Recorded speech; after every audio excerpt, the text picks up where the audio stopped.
Yeah, yeah, yeah, yeah, yeah. La Panacée, une émission qui vous veut du bien. La Panacée, une émission contre tous les maux.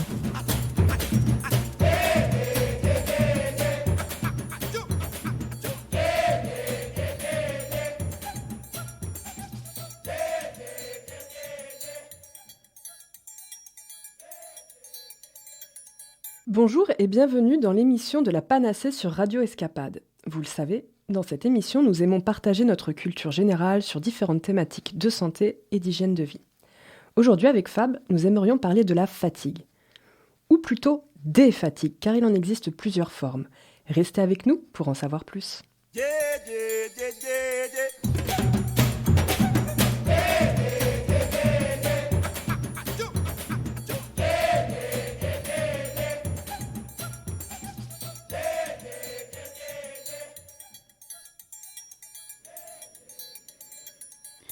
Malika Cécile, comment peut-on définir la fatigue? Alors, je sais pas pour toi, Fab, mais de mon côté, j'ai quand même traversé plusieurs périodes de fatigue intense. Quand je bûchais sur mes partiels, quand je travaillais 50 à 70 heures par semaine en bureau d'études, pendant ou après mes accouchements, ou même après avoir eu le Covid où j'ai traîné une fatigue pendant des mois. Mais alors, qu'est-ce que c'est que cette fatigue que l'on ressent? Eh bien, la fatigue, c'est un phénomène de notre système nerveux qui fait prendre conscience d'un épuisement des réserves nerveuses ou énergétiques. C'est pourquoi la fatigue peut avoir plusieurs origines. Et une fois que vous avez identifié ces causes, eh bien, la prise en charge de la fatigue va être plus adaptée. Comment différencier une fatigue normale d'une fatigue anormale? Alors, se sentir fatigué après avoir fait un effort physique ou une activité intellectuelle intense, eh bien ça, c'est naturel, dans la mesure où cette sensation va disparaître en se reposant. L'asthénie est une fatigue anormale, lorsqu'elle subsiste même après le repos ou ne disparaît que partiellement. Elle provoque la sensation désagréable et pénible d'être incapable de mener à bien ses activités quotidiennes. Souvent, les personnes interrogées vont utiliser des termes comme lassitude, épuisement, difficulté intellectuelle, des mots comme je suis lessivé, je me sens vidé, pour décrire leur état. Si ces symptômes se prolongent pendant plus de 6 mois, dans ce cas-là, on va parler de fatigue chronique ou asthénie chronique. Et donc, à travers mes lectures et les différentes formations que j'ai pu faire, j'ai appris qu'il existe une grande variété de fatigues. La fatigue qu'on appelle mitochondriale, qui va être liée à l'efficacité de notre système énergétique. Il y a la fatigue par carence, la fatigue hormonale, la fatigue de convalescence et la fatigue liée au stress et à l'épuisement nerveux. Malika Cécile, voyons cela plus en détail. Peux-tu développer la fatigue mitochondriale? Alors, commençons par le commencement. Qu'est-ce qu'une mitochondrie? Les mitochondries sont les centrales énergétiques de nos cellules. Elles permettent de transformer les aliments ingérés en énergie sous forme d'ATP pour adénosine triphosphate. Elles jouent aussi un rôle important dans la fabrication des hormones stéroïdiennes. Cependant, de nombreux facteurs peuvent réduire leur efficacité. Alors, comme souvent, il y a l'âge, mais également la pratique d'une activité physique, soit en excès, soit insuffisamment. Et il y a certains facteurs environnementaux, tels que la pollution, le manque de sommeil, le stress chronique, qui vont altérer l'efficacité de nos mitochondries.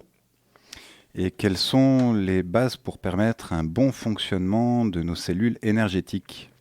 Il est nécessaire d'avoir une bonne alimentation riche en antioxydants, que vous retrouverez dans les fruits et les légumes de saison. En micronutrition fonctionnelle, il est possible de soutenir ces mitochondries avec ce qu'on appelle le coenzyme Q10, qui va intervenir dans le métabolisme énergétique.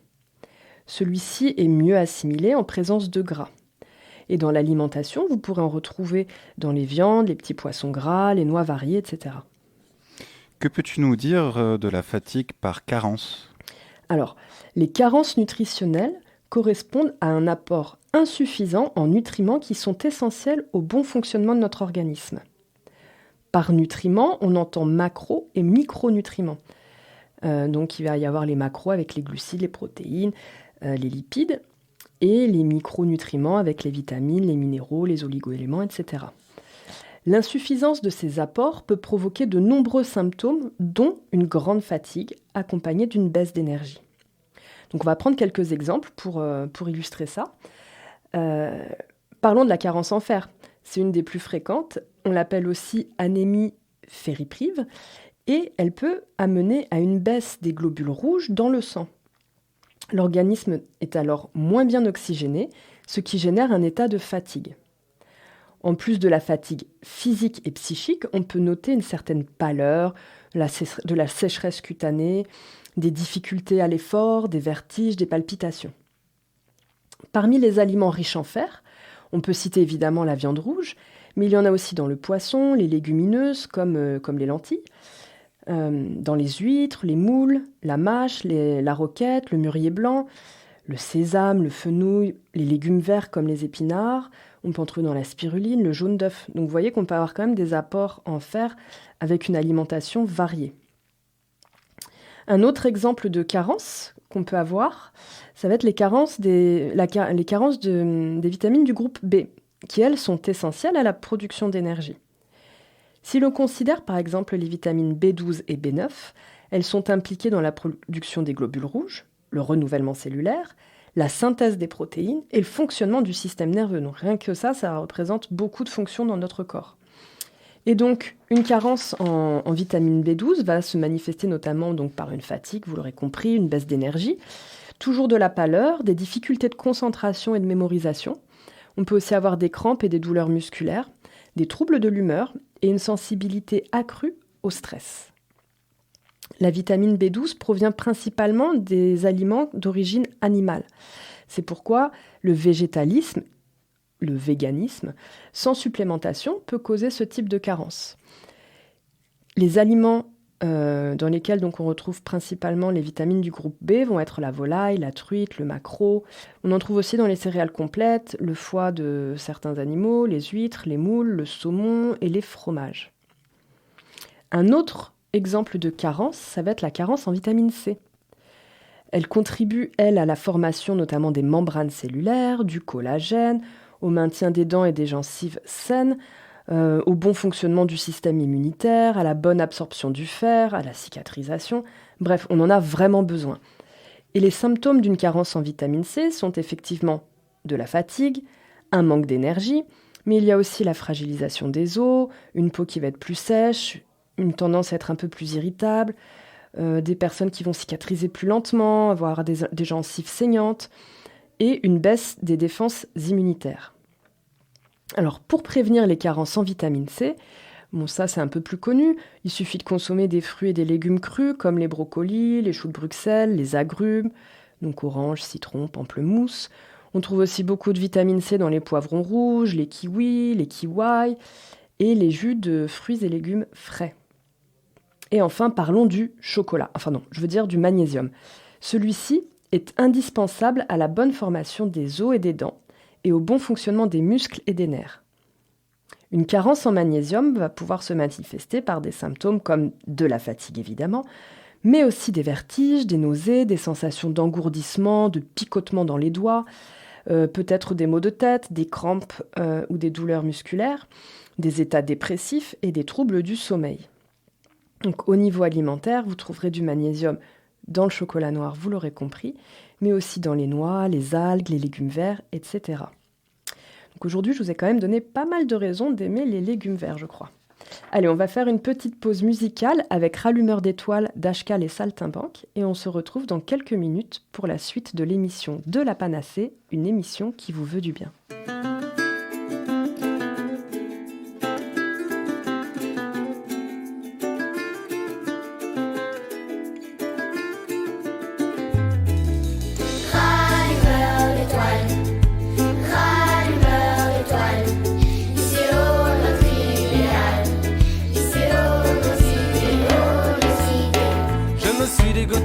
Un drôle de métier, avec moi embarqué, quelques illuminés, des fous. Oh oui, des fous.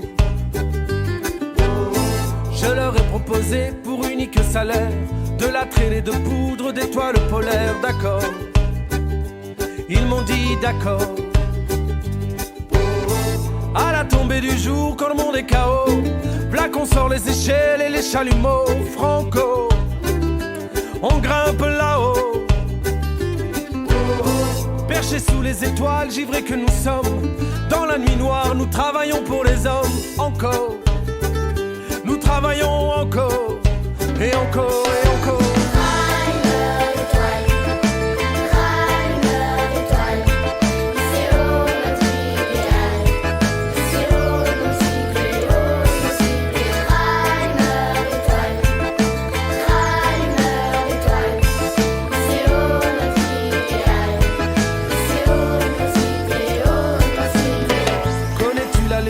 Des chasseurs de comètes, sur chaque étoile filante, un rêveur, un poète qui éclaire ce monde à refaire. Si par un heureux présage tu levais la tête, grâce au souffleur de nuages, tu nous verrais peut-être d'ailleurs. On t'attend ailleurs. Pars, quitte la ville, ces foutus réverbères, viens nous rejoindre au-dessus des froides lumières. Embarque, prends place, on t'embarque. On a du boulot pour toi si tu le veux bien. Rallumer les étoiles du soir au matin, encore. Les rallumer encore, et encore, et encore. Rallumeur d'étoiles, rallumeur d'étoiles. Il sait où notre idéal, il sait où nos idées, oh nos idées. Rallumeur d'étoiles, rallumeur d'étoiles. Il sait où notre idéal, il sait où nos idées, oh nos idées, oh. Oh, oh, oh.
Bienvenue à ceux qui nous rejoignent sur Radio Escapade pour la suite de l'émission de la Panacée, une émission qui vous veut du bien.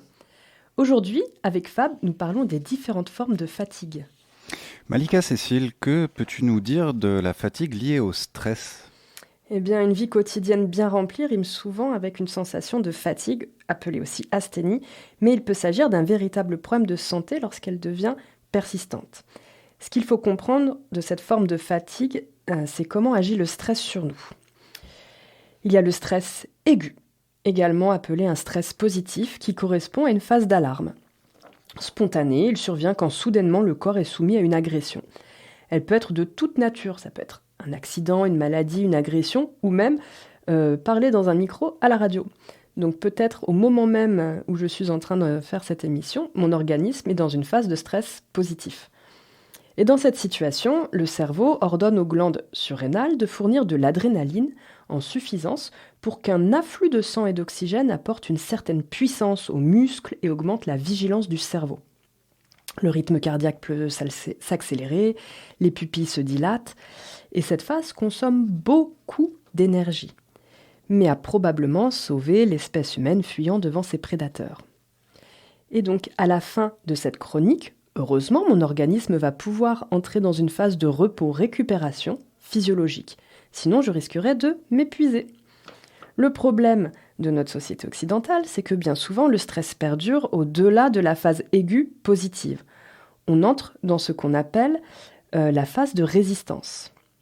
Pour faire face à la demande d'énergie supplémentaire que demande cette phase de résistance, le cerveau ordonne aux mêmes glandes surrénales de délivrer ce qu'on appelle des glucocorticoïdes, dont le plus connu est le cortisol. Donc ça va permettre de remobiliser du glucose, donc du sucre, dans le sang. Résultat, les muscles, le cerveau et le cœur sont momentanément en mesure de continuer à résister au stress.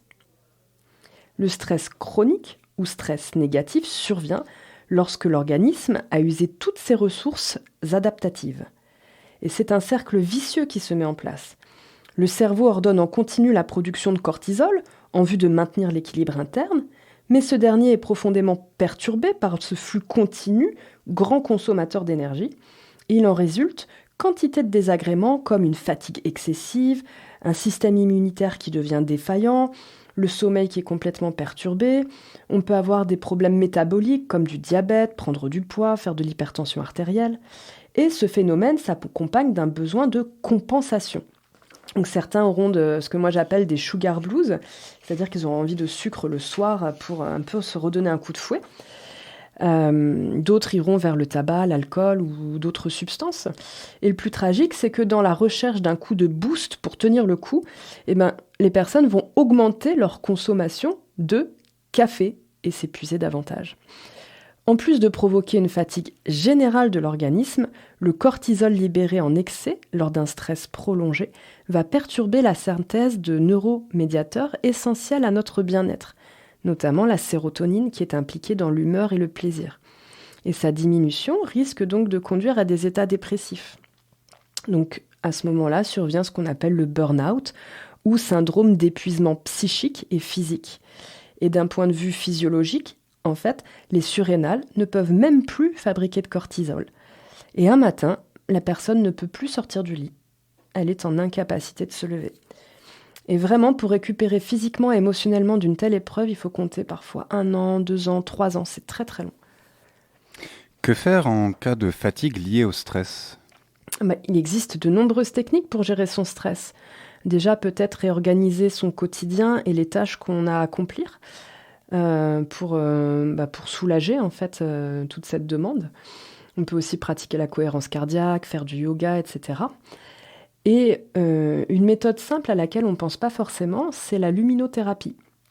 Pourquoi ? Parce que s'exposer tous les jours au soleil pendant environ une demi-heure, c'est une méthode simple et naturelle qui va permettre de remonter notre production de cortisol. En effet, on observe une augmentation de 50% du taux de cortisol lors du passage de l'obscurité à la lumière, et cela en seulement quelques minutes. Il y a aussi la micronutrition fonctionnelle qui peut aider à compenser le déficit en cortisol lorsqu'il a été surutilisé ou lorsqu'il n'est pas produit suffisamment. Donc là, on va avoir le magnésium, les vitamines C et B qui vont permettre cette production de cortisol et aussi de réduire son taux dans le sang en situation de stress chronique. Il y a aussi les aliments riches en zinc, comme les lentilles, le jaune d'œuf, le pain complet, les graines de courge, qui vont aider à réguler notre taux de cortisol. En phytothérapie, il existe de nombreuses plantes qui vont moduler ce cortisol. On peut citer la rhodiole, l'éleutérocoque, l'ashwagandha, et en fait, toutes ces plantes sont des plantes adaptogènes. Qu'est-ce que ça veut dire ? Ça veut dire qu'elles permettent à notre organisme de s'adapter au stress et agissent à de nombreux niveaux pour moduler l'activité des glandes surrénales et soutenir la production de cortisol. Enfin, on peut parler aussi de gémothérapie et on pensera aux bourgeons de cassis qui permettent de stimuler donc cette production de cortisol par les surrénales. Malika Cécile, pour finir, peux-tu nous parler de la fatigue de convalescence ? Et oui, après toute maladie infectieuse, il y a une période de convalescence durant laquelle notre corps doit se rééquilibrer, reconstituer ses réserves énergétiques. Par exemple, après une fièvre, le corps a consommé de l'énergie et il s'est déshydraté. On a perdu des sels minéraux et aussi de l'eau. Donc du coup, la circulation sanguine et au niveau des capillaires, elle est perturbée. Il y a un manque de volume dans les vaisseaux sanguins et du coup, le corps est moins bien oxygéné, le cerveau est moins bien oxygéné et on a une forme de fatigue. Donc après un épisode fiévreux, c'est important de boire beaucoup et de consommer des sels minéraux comme le silicium, le calcium, le magnésium et tout simplement du sodium, mais il faut faire attention à l'abus de sel. Nombreux sont ceux qui ont traversé aussi ce qu'on appelle le Covid long, ou le traversent encore d'ailleurs. Et avant d'aller plus loin, j'aimerais rappeler qu'à ce jour, on ne connaît pas de lien entre la gravité de l'infection Covid qu'on a pu avoir et le fait qu'il y ait ce Covid long, cette fatigue chronique qui est ressentie ultérieurement. Ce qui veut dire qu'un très grand nombre de personnes peuvent être concernées, peu importe la gravité du Covid contracté. Les formes longues de ce Covid concerneraient, d'après l'OMS, entre 10 et 15% des personnes infectées.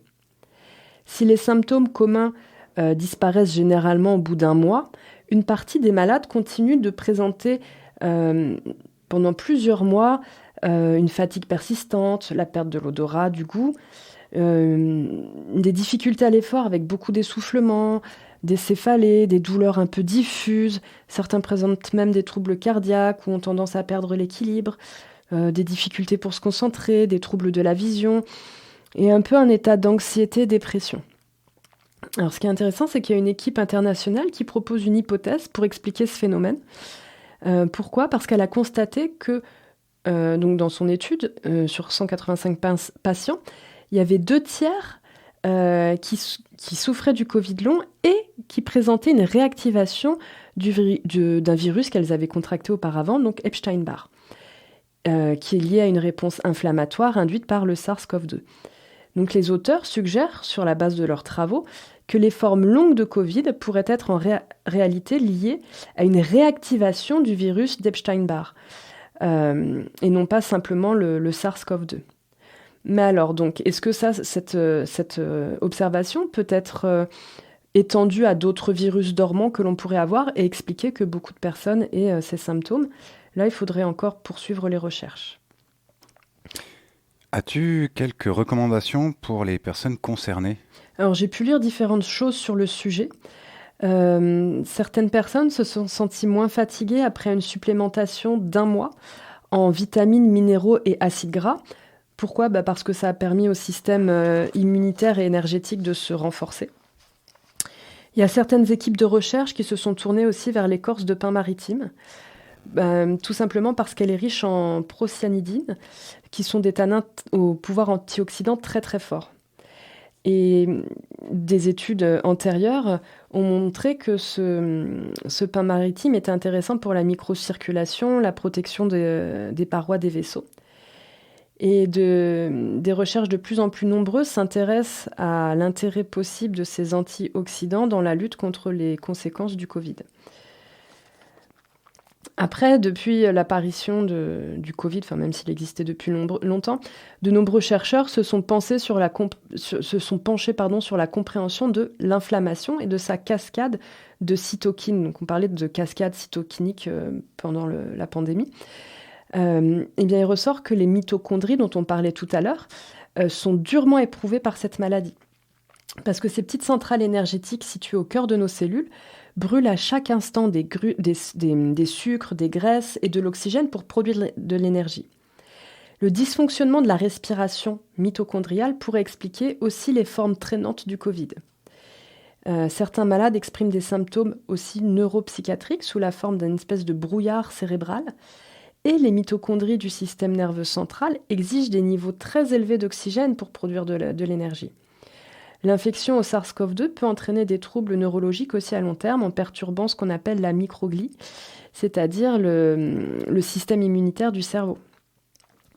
Donc dans les complémentations prometteuses, on pourra citer la NAC, donc la N-acétylcystéine, qui est un micronutriment assez peu connu, et qui joue sur plusieurs tableaux. D'abord, c'est une molécule de choix pour stimuler la synthèse du glutathion, donc ça permet la détox au niveau du foie.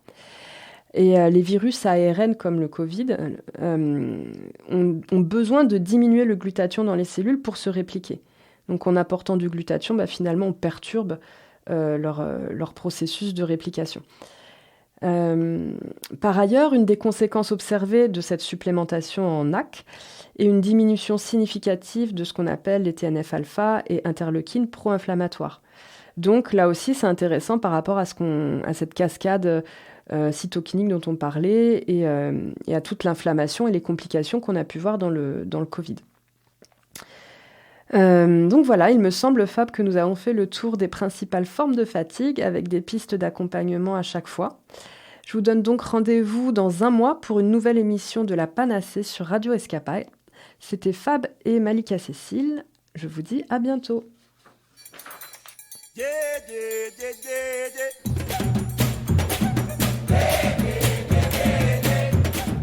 La Panacée, une émission qui vous veut du bien. La Panacée, une émission contre tous les maux.